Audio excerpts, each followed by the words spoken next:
వ్యాపారుల అక్రమాలపై పీడీ చట్టం, నకిలీ ఎరువులు విత్తనాలపై అప్రమత్తంగా ఉండండి. వ్యవసాయ శాఖ సమీక్షలో సీఎం రేవంత్ రెడ్డి.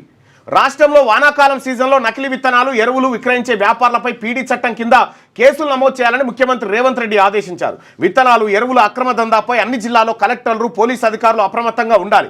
వ్యవసాయ శాఖ పోలీసు విభాగం సంయుక్తంగా టాస్క్ ఫోర్స్ దాడులు నిర్వహించాలి. రాష్ట్ర సరిహద్దులో నిరంతరం నిఘా పెట్టండి అని నిర్దేశించారు. శుక్రవారం సచివాలయంలో ఆయన వ్యవసాయ శాఖపై సమీక్ష నిర్వహించినటువంటి పరిస్థితుల్లో ఈ ఆదేశాలు జారీ చేసిండు. ఇక హైదరాబాద్లో డాటా సిటీ ఉంటుంది, త్వరలో ఏర్పాటు చేయబోతున్నాం. ఫ్యూచర్ సిటీలో పూర్తిగా భూగర్భ లైన్లు వేయాలి.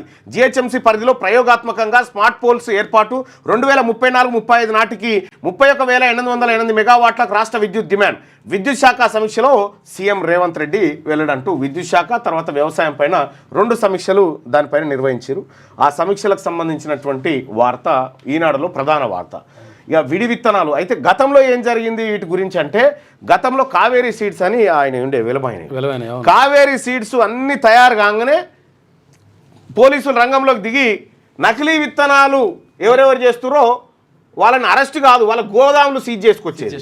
ఎందుకంటే కరెక్ట్ మార్కెట్లకు రావాల్సిన టైంలో అవి మూసి కావేరీ సీడ్స్ మాత్రమే వదిలేదన్నట్టు. అదొక రకమైన దందా, అది వేరే కథ, అదో రకమైన మార్కెట్ స్ట్రాటజీ. దాన్ని గవర్నమెంట్ అడ్డం పెట్టుకొని ఎట్లెట్లా చేసిరో ఆ రోజు కథ అది.